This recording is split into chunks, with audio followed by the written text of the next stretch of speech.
Thanks for watching 4Runner TV. Let's go.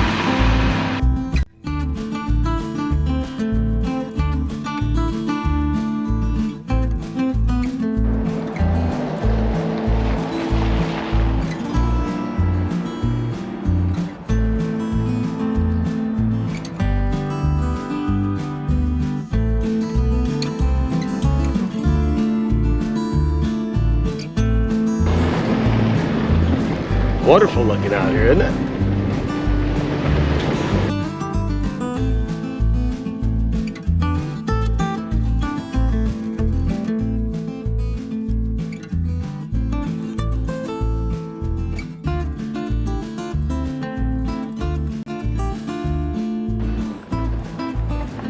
Let's go ahead and pull off for a second and you can watch me attempt to fly this brand new drone that I picked up.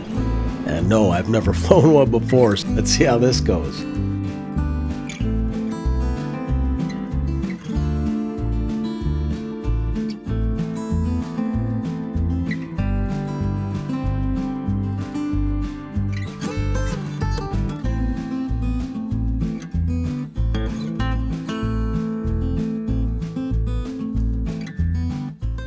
Well, the drone seems fairly straightforward to fly.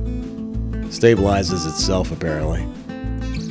Way easier than a helicopter, that's for sure. I'm talking about RC helicopters. Oh wow, look at that, the sprawling metropolis of Bumble Bee.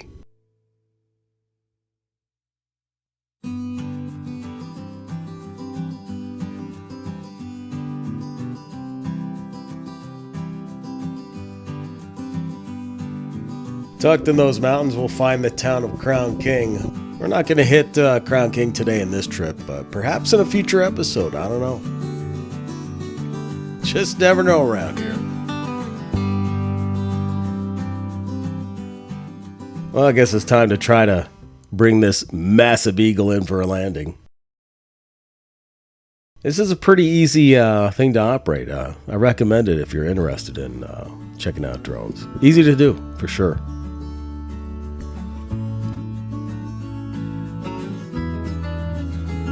You have to kind of get used to flying this drone using the screen on your phone, because once it's a few hundred feet away from the staging area, it can't be seen with the naked eye, at least not my naked eye. Plus, another interesting aspect is trying to work the camera, so you're doing a couple of new multitasking things at once. Hey, well, how about that? I did not destroy the drone on my first maiden flight. I'm sure I'll improve as time goes on, but hey, this is the first video of the channel, so anything goes. Now let's go to Bumble Bee.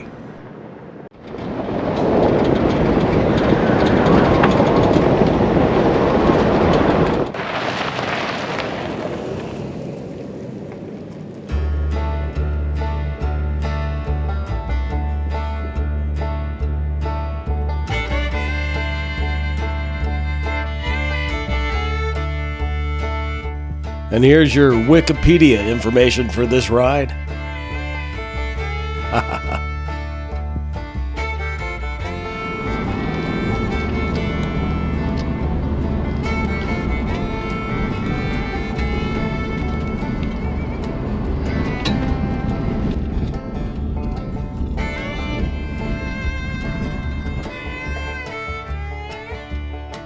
Once as an outpost from the U.S. Cavalry, Bumble Bee also had a stagecoach terminal and served miners in the area.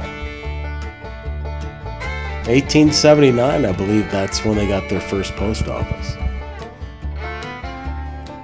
Sorry, I don't want to be too overt in my filming. I feel kind of creepy just doing this. You know, hey.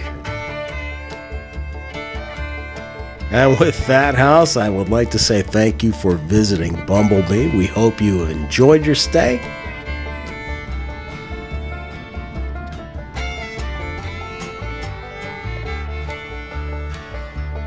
Of course, you can't have a trip out in the middle of nowhere without at least running your four-wheel drive system a little bit. After all, it's always good to have that transfer case locked in every once in a while. Otherwise, it might leave you when you need it most. I will bet you that 80 to 90% of people that buy four-wheel drive systems never, ever use that feature. Even Toyota itself recommends the usage of four-wheel drive at least on a monthly basis for a short period of time.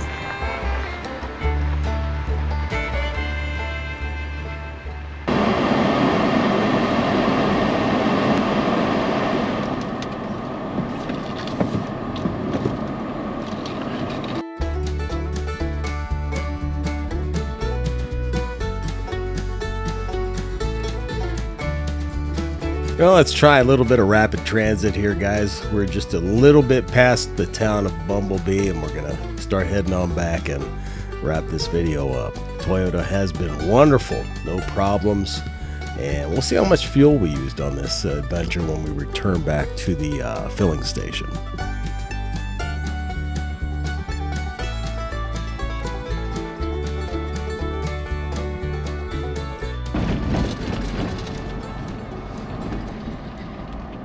And here we have once again, the Bumble Bee bustling downtown corridor. Yeah, I can't imagine what this place is like at night. It's probably lit up with patrons and, sightseers galore. Oh, look here. This is rush hour traffic now, folks.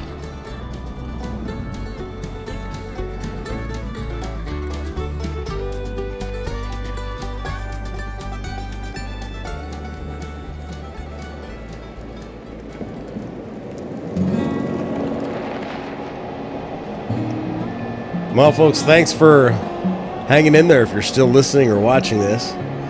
First video of the channel. We'll probably have a few more come along when I come up with an idea or something. Whatever hits my head, But let's take a look. We've got 62.3 miles out of today. So let's go swing by the fuel station and we'll fill up and see how much we've used. Accurate information, absolutely. 4RunnerTV, this is Ruger, your host. Thanks, and we'll see you next time.